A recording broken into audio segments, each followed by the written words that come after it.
Hi, I'm Heather Riley, and you've wandered your way into the Riley book domain. Welcome to Riley Books. This is a little video segment that I do each week where I read a chapter of my book and do a little drawing about that chapter.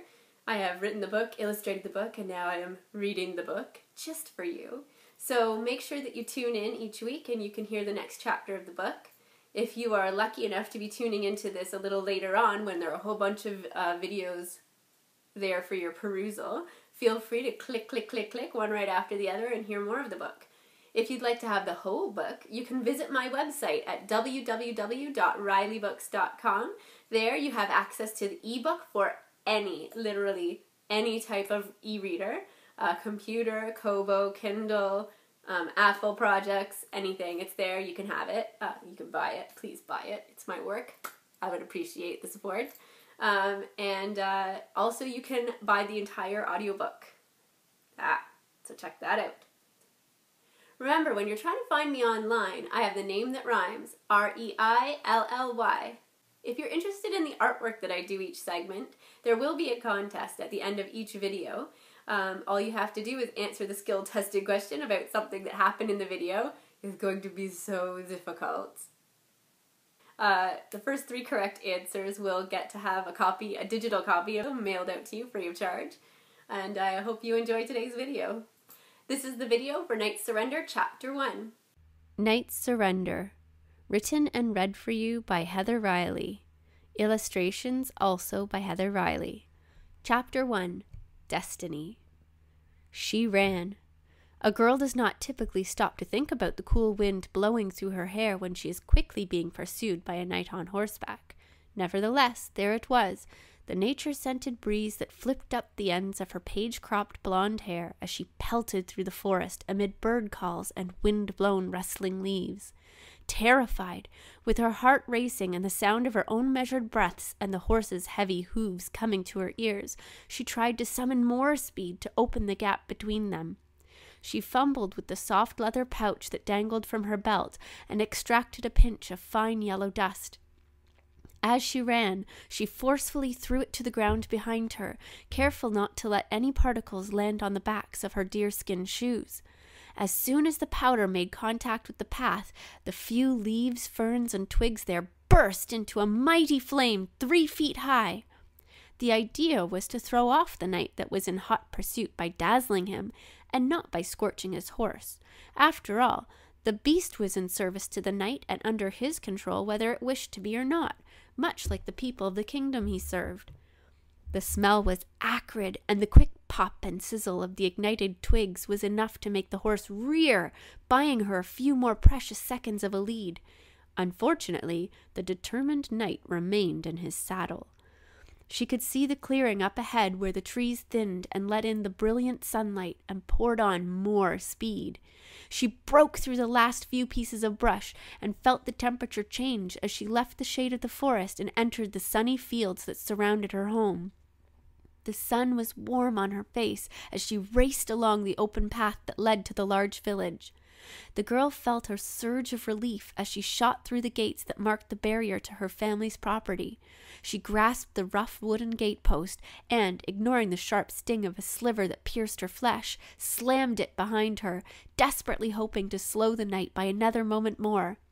"Why does he chase me still?" she wondered in bewilderment as she ran. "I didn't do anything wrong. The fire didn't actually hurt anyone." A painful stitch began to stab at her side as she flew across her family's fields and burrows, and she made a failing effort to adjust her rasping breathing to deeper, more even breaths. She smelled the grass and stepped sure-footedly on the familiar dusty path until she reached a little cottage and vegetable garden bordered by a shorter wooden fence. She continued to run, though the stitch had wormed its way deeper into her gut, and her breath only came in agonizing gasps. Finally, as her legs began to loosen into jelly under her, she smelled her mother's cooking wafting out her own windows, and she mustered the energy to close the distance to her front door. She burst in, throwing herself over the threshold, and slammed the door behind her.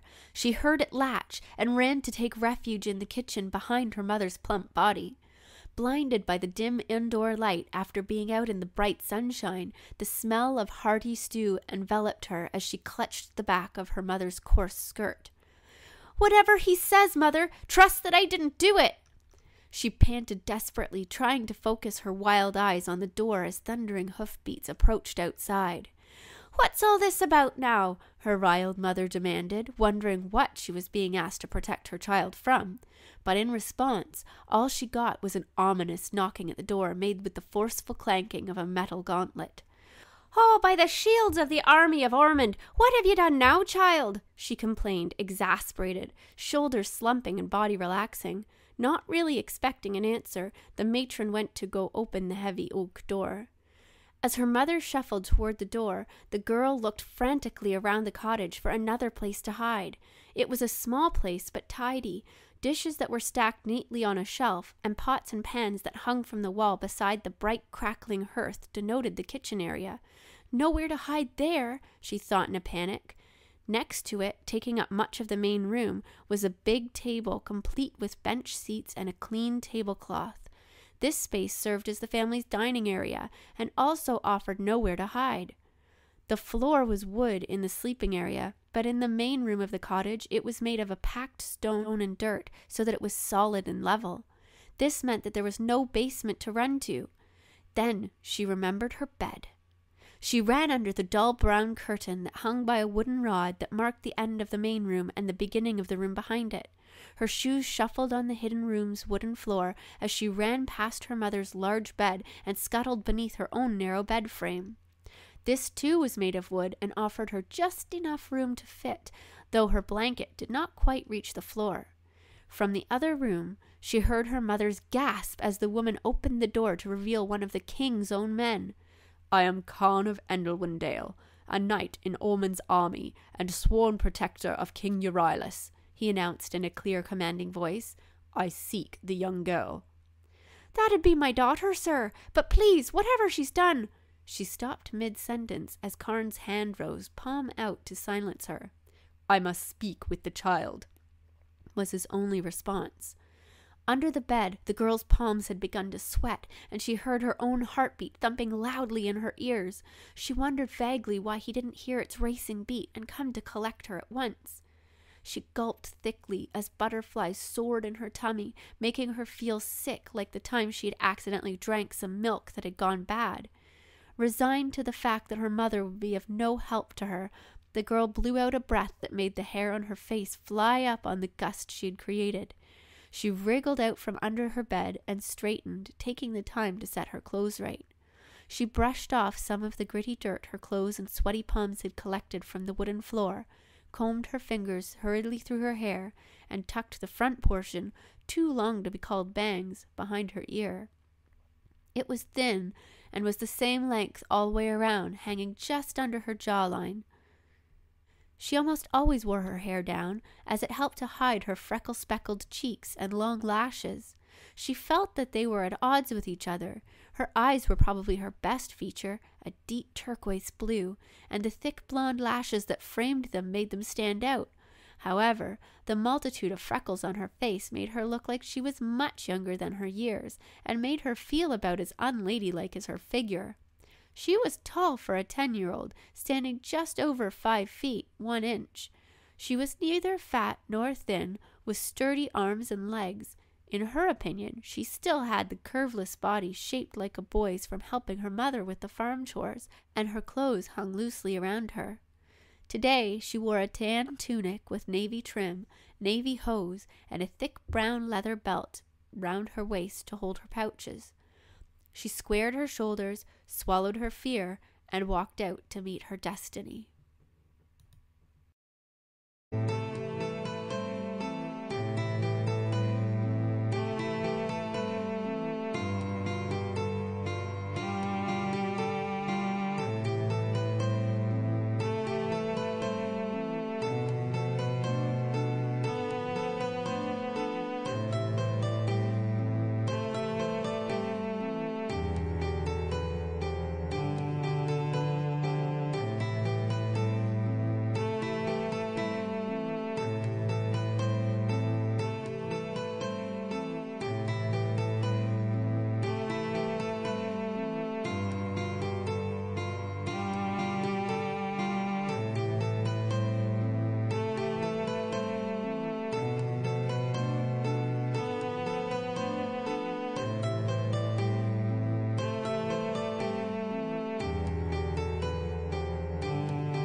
And that was Chapter 1 of Knight's Surrender. I hope you enjoyed it.